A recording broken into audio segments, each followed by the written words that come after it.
Ito ang magandang balita na dapat malaman ng taong bayan at tila ayaw ipalabas ng mga bayarang media. Sadyang tunay nga talaga na hindi mananaig ang kasamaan laban sa katotohanan matapos ngang tila i-boycott ng Senado ang bagong ombudsman na si Boying Remulla dahil sa masyadong halatadong galawan nito magmula nang maupo ito sa pwesto bilang bagong ombudsman. Gaano nga kaya ito katotoo? Ating alamin. Pero bago tayo magpatuloy, kung bago ka pa lang sa aking channel ay huwag mo nang kalimutang mag-like, comment at mag-subscribe para lagi kang updated sa mga susunod nating video. Nanindigan si Ombudsman Remulla na dapat ay igalang umano ng Senado ang kaniyang desisyon. Nagbigay ng pahayag si Remulla kaugnay ng posibilidad na hindi sundin ng Senado ang kaniyang kautusan na ipadismiss si Senator Joel Villanueva. Ayon kay Remulla, kung sakaling baliwalain ng Senado ang kaniyang direktiba, handa siyang dalhin ang usapin sa Korte Suprema upang ipagtanggol ang mandato ng kaniyang tanggapan.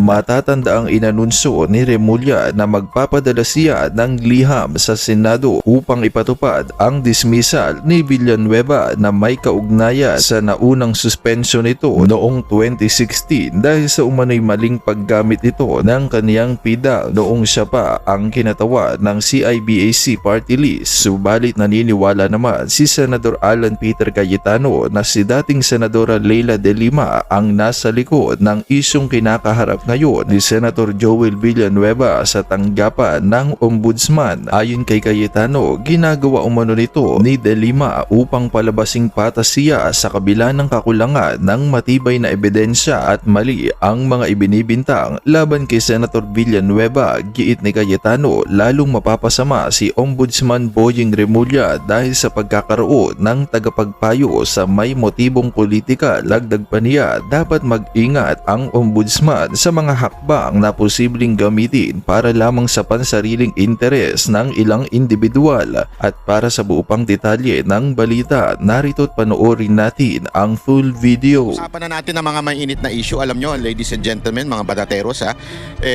tila nakarma ho, ewan ko, nakarma ho ba itong si Remulla sa pagiging epal niya? Nadali siya nadali. Mukhang binoykot siya ng Senado. At naku po, at nilumpo. Naka, bakit naman gano'n nilumpo? Binanatan po siya ni Marcoleta. Pero una nating tingnan yung pagka di umano daw ay binoykot. Yan po ang usap-usapan ngayon. Binoykot daw siya ng mga senador. Actually, sabi naman ng mga senador, hindi, may lakad lang kami. Hindi, may ano lang, nagkataon lang meron lang kami lakad. Hindi, sige, may lakad na nga kayo. Hindi, yun ang kanilang sinasabi. Pero syempre, ayoko na lang magsalita. Pero tingnan natin kung talaga bagang binoykot siya. At ang malupit pa dito, mga kababayan, yung mga patotsada, mga banat ni Marcoleta. Naku, iba ka talaga Marcoleta. Palakpakan si Marcoleta. Pero swerte mo Remulla, wala si Marcoleta doon. Kung hindi, nabendalo ka. Di ba? Sigurado yun, nabendalo ka. Kasi gusto niya yung bendalo ka. Di ba? Ewan ko ba kung anong meron dyan sa bendalo ka na yan Pero sigurado kung nandyan si Marcoleta, naku po, lalo ang nangyari. Yung yabang mo, siguradong mawawala yan. Kasi itong si Remulla, kung makasagot, akala mo nasa kanto Yung yabang baga, para bagang presidente, dinaig mo pa yung yabang na presidente. Sa bagay, wala nga naman yung presidente natin, mahinang nila lang. So, talagang dadaigin mo yung yabang niyan. Hindi, kasi alam mo, diyan mo makikita pagkang leader, matikas, yung mga nasa baba niyan, humble. Medyo, alam mo yun, pag matikas yung nasa pinuno. Nakakita ka ng mga gangster movie na yung leader nila ay matikas, tapos yung mga tao nila mas mayabang pa dun sa pinuno. Hindi, di ba? Kasi nga, matikas. Pero, ngunit dapat subalit. Pag ang isang pinuno ay walang kwenta, mahinang nila lang, asahan mo lahat ng mga nasa paligid niya napakayabang. Kasi nga, doon bumabawi ng lakas ang gobyerno, ika nga. Doon bumabawi ang lakas ng organisasyon. Yung leader, mahinang nila lang, so doon na lang sa mga tauhan niya, mga mayayabang. Parang gano'n na nangyayari dito kay Remulla di ba? Saksakan ng yabang. Si Romualdez, saksakan din ng yabang. Ay, sus, Ginoo. Alam mo talaga napakahina ng nilalang nito ni Marcos. So ito, pakinggan natin itong usapan nitong mga idol natin dito sa sa Net25. Pasok ha, pasok. Ito. Pinas, kaya ng itong mga cruise ship ay may kakayahan yung ating mga port para mag-dock sila. That's all. Marami Ay, kayo mali, dyan sa Boracay. sorry. Ganon? Yan ang Hindi pa yan. umiikot. Forward yung pa mga natin. mula sa ibang bansa. Kanya, di ba? Oo. Dito sa media, akala, binoykot si ombudsman ng mga senador. Ayun pala, ganun talaga ang sitwasyon, Sen. Hindi ganun na sitwasyon. Dapat talaga, marami Nandun. naman, Kaya lang, O, tinan mo, yan, isa lang, Oo nga. di ba nyo nakita nung yung DOE? Oo. Kami dalawa lang. May dumating na dalawa, tapos umalis din. Pagkatapos yung, DOJ. Opo. Ganun din. Opo. Bali, marami yun mula nung Lunes Lunes, Martes, Merkules, hanggang Huwebes. Parang dalawa nga lang po kayo ng chairman. Kanina pupunta sana ako, kaya lang, ang dami kong meeting sa umaga.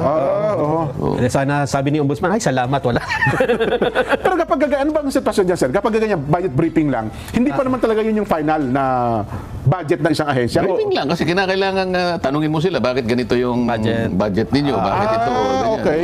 6 billion yata yung budget na hinihingi na ombudsman. Well, Di mabuti wala ako dahil kung siguro nandyan ako, marami akong may tatanong sa kanila. Naka po, yari kayo. ina-expect nga nila, sir, nandun kayo kasi nung mga nakaraan, Ang in-expect kong nandyan, si Senador Joel. Ayaw, sana. Hindi ba napabalita na mukhang si Ombudsman Boying ay pupunta sa Senado may daladalang sulat. para sa ganun ay iabot yata yung sulat Opo. na kung saan ay pinatatanggal si Senador Joel bilang senador. Opo. Yan ang nakita ko. So, in-expect ko na si Senador Joel ay nandun.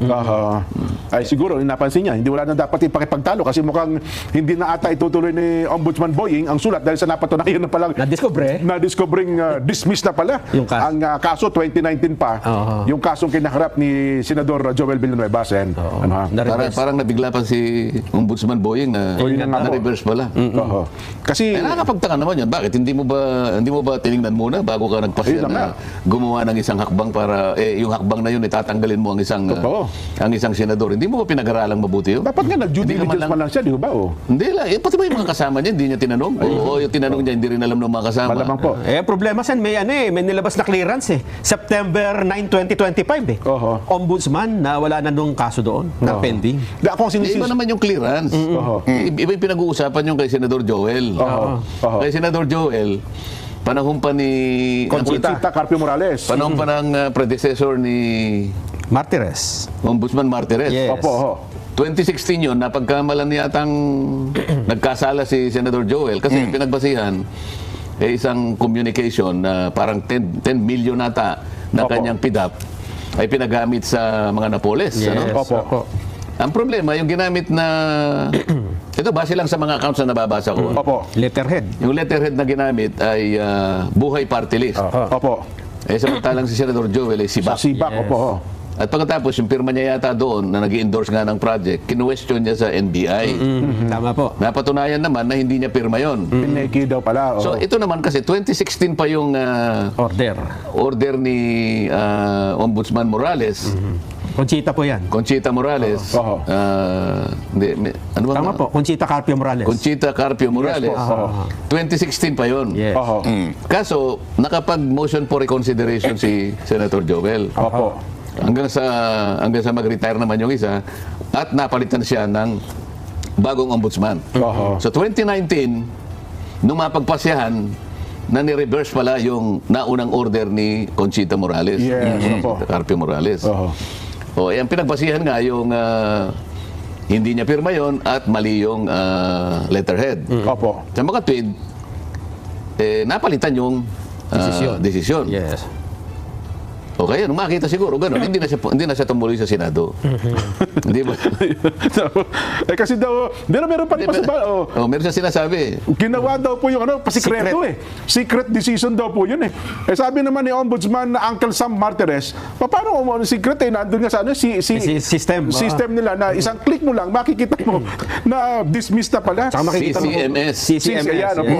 Di ba? Yes po. Oo. Naka-computerize pala naman na niya na mukhang nagkulang lang sa due diligence Parang nga. case category management system. Yeah. Nako, yan ang sinasabi natin Meron naman doon, kulang lang sa research. ano po, na isang pindot lang pala dyan, makikita pala lahat Nasa ng kaso. system yun eh. At saka, alam mo, ang batayan ng ano, hindi yung publicity. Opo. Kung hindi yung recording. So ang tanong mo, na-record ba? Okay. Record na record. Nasa system. Mali naman kay Jan, Senator Marcoleta. Para sa administrasyon na ito, lalong-lalo na sa administrasyon ni Remulla, kailangan epal ka everyday of your life. Kailangan araw-araw mag-appear ka sa media. Yan ang basihan kung meron kang ginagawa o hindi. Mali kay Jan, Senator Marcoleta. I beg to disagree. Sa administrasyon na ito, pag hindi ka epal, wala kang premyo. Wala kang acknowledgement. Kailangan talaga magbida-bida ka. Katulad ni Claire Castro o katulad nito ni Remulla. Kailangan may ganun. Pag wala kang bilang. Ganun yun eh. CMS eh. Oho. Hindi naman kumo hindi pinabli, sikreto na. Meron man kasi taong ayaw naman magpapublish. Halimbawa si Joel, sinabi niya, total nanalo naman siya, nagpakatahimik na lang. Tahimik na lang, oo. Eh si Ombudsman Martires naman, tahimik naman yung tao na yun. Wala naman gusto magtanong sa kanya, siguro naman. Nagawa ko na yung tungkulin ko, sabi niya ko, ba't ako magsasalita? Hindi kagaya ng predecessor niya na babae. Ayan, yung Daldal ng daldal yun eh. sinundan mo ng bago ngayon. Daldal din ng daldal. Patay tayo dyan. Dapat ipagbawal sa batas yan yung daldal ng daldal, no? Paano kaya gagawin yun, ano? Gusto rin mong magpa-media. Akala nila yung kadadaldal mo at saka yung kaka-interview mo sa media, yun ang nagbibigay ng puwersa o efficacy doon sa desisyon. Hindi po yun. Sukat na ang desisyon po ay dumaan sa proseso at na-record ng tama. At tinignan ng record. Pinindot mong ganyan, nandun talaga. Tapos na yun. Walang sikreto doon. Paano kung nandun ako? Nagtalo na naman kami ron. Sayang! Sayang! Dapat nandun kayo para nagtalo kayo. Hindi kasi totoo naman eh. Di ba? Totoo naman. Hindi dapat ganun. Yung bida-bida ka. Hindi dapat yung porket hindi mo nakita, sinikreto sa'yo. Tanginang niyan, pati Malacanang ngayon, nagdududa daw. Hayop yan, oo. Hayop talaga. Pakita ko sa inyo, maya-maya. Unya-unya, easy. Kasi tinatanong niya yung kaharap ng media eh. Okay ba, alam niyo ba na na-dismiss? Mga batang media ata hindi rin po namin alam eh. Na na-dismiss pala yung kaso. Yun talaga. Kaya requirement po ba yung nalaman ng media? Hindi na. Tangina ninyong media. Requirement ba yun na ipaalam sa inyo? Pambira kayo. Kung hindi nyo alam, kasalanan nyo yan. Alamin ninyo, di ba? Kasi ang problema sa inyo, gusto nyo spoon feed lahat eh. Di ba? At saka una-una, sabi nga, mga baka-batang media pa yung mga nandyan. Kasi tayo, nalaman natin yan eh. Ina-announce natin yan dito. Di ba? Ilang beses na in-announce din ni Villanueva yan. Hindi ko maintindihan, di alam nung iba. Tuloy. Yun nga ang Saan ako pangyari. nakalagay yun? Kailangan po ba Ilathala, na-discuss obligado na. bang ilathala yun sa mga pahayagan? Kailangan ba naitala sa isang malapad na periodiko ng mga ilang araw? Ganun Hindi ba yun? naman nata requirements yun, ano? Hindi requirement yun. Well, Nelson, alam ko, marami kang gusto itanong dyan sa ombudsman eh. Hindi, Di ba? kasi may bagong balita dito, Sen, ha? Si Ombudsman Remulla din ang nagsabi nito. Nababahala po kanina, ayaw na ni Bryce Hernandez na mag-apply ng state witness. Matras na rin ba? Ako, matras na din. Nauna yung mga Diskaya, ayaw Nauna na yung rin. Diskaya, parang ayaw na nila kasi nag-invoke na sila ng kanilang karapatan. Pero ang sabi dito ni Ombudsman Remulla ay mananatili daw na ay cooperative witness pero hindi na bilang state witness. Anong difference nun, Sen? Pagka cooperative o state witness? O di tawagin niyo yung ombudsman. Hindi mo na ako nagsabi, natakot tinatanong. Ito, ipapakita ko lang po sa inyo yung announcement ng Malacanang o yung sinabi ng Malacanang. Alam mo, dito talaga, natatawa talaga ako. Nababahala po ang palasyo. Alam niyo kung bakit, mga kababayan? Naalala niyo yung pato? Yung pato na dinala sa sabungan. Merong isang sabungero, dinala yung pato doon sa sabungan. Tapos yung may-ari, sabi, hindi, mananalo ito, ilalaban ko ito sa mga Texas. Sabi ganun, nilaro. Ang ginawa niya, alam niyang matatalo, di ba? Pumusta siya sa kalaban. Kaya lang, may mga tanga. Pumusta dun sa pato. So, may katangahan na nga yung dalhin mo yung pato dun. May pumusta pa sa pato. Pato, alam mo yung parang mga ganun-ganun. Pato ba yun? Basta. Di ba? Ganun katanga. Alam mo na nga ang tanga, pumusta ka pa. Parang ganun na Malacanang. Tanga na nga, yung sinasabing sinikreto. Bakit? Kasi di nag-research, meron naman pala sa record. Naka-record naman pala, hindi lang nag-research. Tapos sasabihin mo pa ngayon, nako, Sinikreto? Bakit sinikreto yan? Yun na talaga masasabi mong isang halimbawa na tanga na, pumusta ka pa doon sa tanga. Ito, pakinggan natin ha, pakinggan. Ano rin? Sa umano'y secret decision ng Ombudsman kaugnay sa kasong malversation of public funds laban kay Senator Joel Villanueva. Sa inilabas na dokumento ni Villanueva, ibinasura ni dating Ombudsman Samuel Martires ang kasong ito noon pang 2019. Nako. Bagay na ikinagulat ni Ombudsman Boying Remulla. Ulit ba ng ganun? Mula sa Malacanang, nasa frontline ng balitang yan, si Maricel Halili. Maricel, ano nga ba ang reaksyon ng palasyo ukol dito sa tinatawag na secret decision daw ni dating Ombudsman Martires? Alam mo siya, kung totoo nga na secret decision yung inilabas ng Ombudsman patungkol sa malversation case laban kay Senador Joel Villanueva, ang sabi ng Malacanang dyan, nakakabahala. Hindi daw kasi dapat pinagdududahan ang ating judicial system. Pero pag nakakakita ng mga ganitong rason para magduda, abay ibang usapan na yan. Pero ang tanong dyan siya, kung maituturing pa bang valid itong desisyon ng Ombudsman kung talagang secret decision nga itong ginawa nila kay Senator Joel Villanueva. At ang isa pang tanong ay kung meron bang liability si dating Ombudsman Samuel Martires kung totoo ngang inilihim itong paglalabas ng desisyon na ito. Ito yung mga bagay na hindi pa mabigyan ng komento ng Malacanang dahil kailangan pa daw malaman isa-isa at himayin yung mga detalye na bumabalot sa kasong ito. Pakinggan natin ang sinabi ni Palace Press Officer Undersecretary Claire Castro.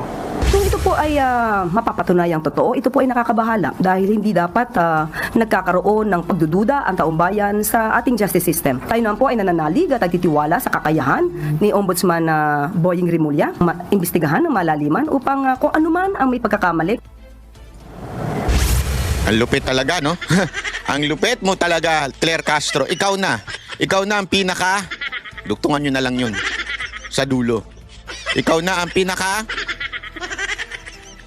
Hindi, kasi... Hindi ko talaga magets eh. Hindi ko talaga magets kung bakit gano'n ang analyzation ng mga tao na porket hindi lang nila nakita, isinikreto na. Di ba? Kasalanan mo yan, hindi mo hinahanap eh. Ayan naman po ay na-record. Nailagay, sabi nga ni Marcoleta, hindi importante ang, hindi ganun kahalaga ang i-publicize through media. Ang mas importante is yung ma-record. Yun eh. Kaya nga 'di ba meron yung sinasabi diyan na yung ano bang pangalan nun, yung kailangan ay mai-record at nandoon yun. Hindi ko alam ba't ganito ang mga siguro ako halatang halata na eh. Tingnan niyo ha. Tina-target ng Ombudsman etong si Martires. Double whammy ka nga. At the same time, maingay ito dahil si Villanueva ito.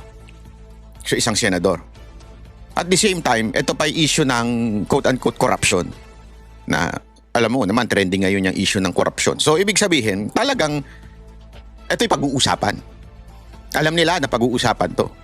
At dahil dyan, malilihis si Martin Romualdez. Gago! Yung investigasyon na nagaganap, di umano sa korupsyon na ginawa ng House of Representatives. Di ba? Malilihis ngayon. Iisipin nila, mas pag-uusapan to kasi Kaya tuloy, pansinin mo halatang may kumukumpas eh. Bakit? Bakit pati ang Malacanang nagre-react dito? Ombudsman is an independent independent agency po yan ng gobyerno. Kaya nga hindi, once na-appoint na yung ombudsman, hindi na pwedeng tanggalin yan ng presidente. Yan po ay impeachable, di ba? Kailangan impeach na lang yan para matanggal yan. Bakit ginawang ganun? To be an independent body.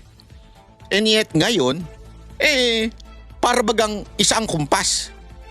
Kung ano yung sinabi, parang nangyari, may kwento na mula sa Malacanang, kinumpasan nito si Remulla, at tapos sinigundahan ng Malacanang. Diba? Bakit? Para pag-usapan. At kung gusto ninyong malaman na ito ay may script na sinusunod, laging kasangkot dyan ang mainstream media. Without the mainstream media, hindi ito puputok. So, ang mainstream media, kung i-google nyo ngayon, talagang mula, mula umaga, tanghali, diba? Hapon, prime time news sa gabi, hanggang madaling araw, yan ang topic. Para pukpukin talaga sa taong bayan na ito ang issue wag kay Martin. Gago! Style ninyo bulok Style ninyo bulok. Sa totoo lang style ninyo bulok. Pero bahala kayo. Hindi naman tanga ang taong bayan kasi kung sa tingin niyo tatanga-tanga ang taong bayan maniwala kayo sa akin, hindi tangang taong bayan. Oh. Ang logic kasi dyan, siya importante na maipagbigay alam yung mga inilalabas sa desisyon ng korte nang sa gayon ay makagawa rin naman ng mga legal remedies yung kabilang kampo. Halimbawa ay ang pagsasampa ng motion for reconsideration. Pero maliban dyan, nagbigay din ng pahayag ang Malacanang tungkol naman doon sa inilabas ng desisyon ng Sandigan Bayan sa pagbabasura naman ng kaso laban kay Juan Ponce Enrile at mga kasamahan nito patungkol pa rin doon sa misuse of pork barrel funds. Ang sabi dyan ng Malacanang, inirerespeto nila kung ano man ang inilabas ng desisyon ng korte, pero dito nila binigyang diin na hindi naman iniimpluwensyahan ng palasyo ang anumang desisyon ng korte dahil yan ay separate branch of the government. Alam naman kasi natin lahat na nananatili pa rin bilang Chief Presidential Legal Counsel si Secretary Juan Ponce Enrile habang gumugulong ang mga usaping ito. Maidagdag ko na rin siya, bukas nakatakda naman na magkaroon din ng meeting ang mga cabinet secretaries para mapag-usapan yung tungkol sa posibleng paglalabas sa publiko ng kanilang Statement of Assets, Liabilities and Net Worth o SALN, lalo't yung ibang mga lehislador ay nagpakita na ng kanilang mga assets sa publiko, pero hindi makakasama sa pulong na yan si Pangulong Bongbong Marcos na nakatakda naman lumipad patungong Kuala Lumpur, Malaysia para dumalo sa 47th ASEAN Summit. Siya?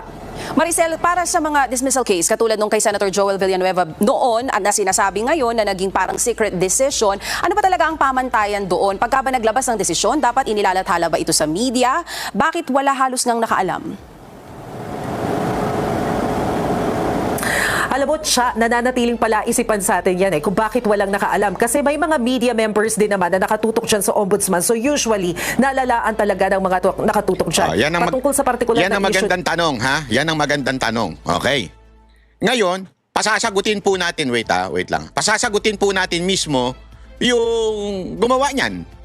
Kasi para mas maunawaan pa natin Ito. Joining us now, former Ombudsman Samuel Martires. Former Ombudsman, good afternoon to you. Thanks for joining us today. Welcome to the program. Good afternoon, Janina, and to your listeners, good afternoon. All right, lots to talk about today. First of all, I'm reading your statement, which you sent to us yesterday. You said that the Senator Joel Villanueva, filed a timely motion for reconsideration, which in 2019 you granted and reversed the decision during the Carpio Morales era. Let's zero in on that first. How would you define the timeliness of the MR filed? What is your definition of it being timely, former Ombudsman? Well, a motion for reconsideration is considered timely filed if it is filed within the 15-day period that is provided for by the rules of the Office of the Ombudsman. So any motion for reconsideration that is filed out of time is considered as is denied by the Office of the Ombudsman. When did the Senator file his MR in 2016? You know, this is a 2019 decision that I made. This is a 2016 case. I don't remember anymore. Tingnan ninyo, pati yung media na nagtatanong hindi man lang nag-research. 2016 case, pero 2019 ang decision. Ang tinatanong niya yung 2016 daw na decision ng media.